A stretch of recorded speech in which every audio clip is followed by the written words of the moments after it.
Hi everyone. Today I'm going to explain something really important, but actually pretty simple. Once you break it down, the two big steering wheels that guide our economy are fiscal policy and monetary policy. Think of the economy like a car. Sometimes it slows down too much and sometimes it speeds up too fast. The government and the Federal Rescue use these two steering wheels to keep the economy steady. In this video, I'll explain who controls each policy, what tools they use, and how they shift to aggregate demand curve and when they're used during the economic cycle. So firstly, fiscal policy. The first steering wheel is fiscal policy, and this one is controlled by the government, specifically Congress and the president. The government uses two main tools. This is the money the government spends on like military, highways, schools, healthcare, and public programs. That's the government spending. Secondly, the taxes. This is the money that the government collects from people and their businesses. And you could think of this policy like if the government spends more and cuts taxes, people have more money to spend. And if the government spends less or raises taxes, people have less money to spend. Monetary policy, on the other hand, is controlled by the Federal Reserve and also known as the federal. They don't control taxes or the government spending. It just controls interest rates and the money supply. It uses a few main tools. Firstly, the funds rate.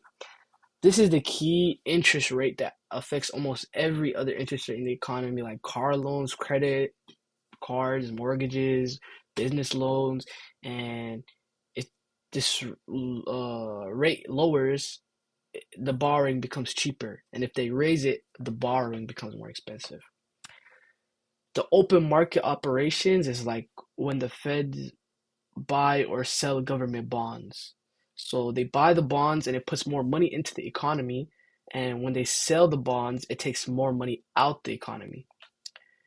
The interest on the reserves is basically, thirdly, the interest on the reserves is where the feds pay banks the money they keep in the reserve. Changing this affects how much the bank wants to lend to, you know? And it's basically deciding how easy or how hard it is to get the cash flow through the economy. The second part and how these tools shift and aggregate demand. Now we're going to look at how they aggregate the demand.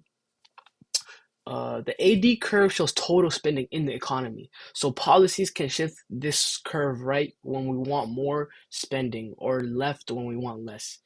Expansionary policies used during recessions, like when the economy is in a recession and the spending is too low, people are losing jobs, businesses are struggling, the economy needs a push. The expansionary fiscal policy, it increases government spending and decreases the taxes. Both these give people more money and encourage more spending, and this shift AD curve to the right. Expansionary monetary policy, it lowers the interest rates, so the feds buy more bonds and the lower interest on reserves. It's cheaper borrowing and it's encouraged for people to buy home, cars, and start businesses, and this also shifts to 80 to the right.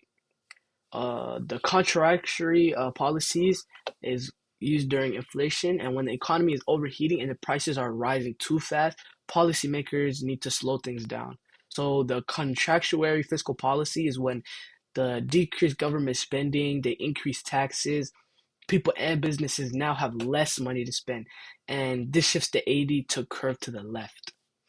Contractionary monetary policy, on the other hand, raises interest rates, and the Fed sell bonds and raise interest on reserves. So higher interest rates make borrowing more expensive, so people spend less, and this also shifts AD to like the left.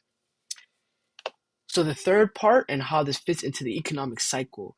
Now let's just connect everything to the business cycle. The natural ups and downs of the economy. So recession. In a recession, the economy slows down. So unemployment rises, spending drops, business make less money, and policymakers respond with expansionary policy to boost the demand and help the economy grow again.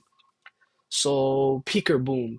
During a boom, the economy skyrockets. It grows too fast. So the prices rise and there's too much spending. So of course inflation increases.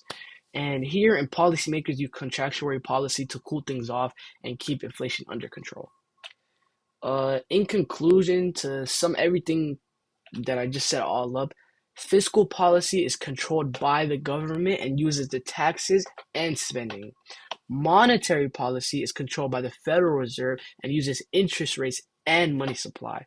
Expansionary policies fight recessions by increased spending, and contractionary policies fight inflation by uh, decreasing spending. My bad, tongue's getting twisted. And together, these two steering wheels help our economic car on the road.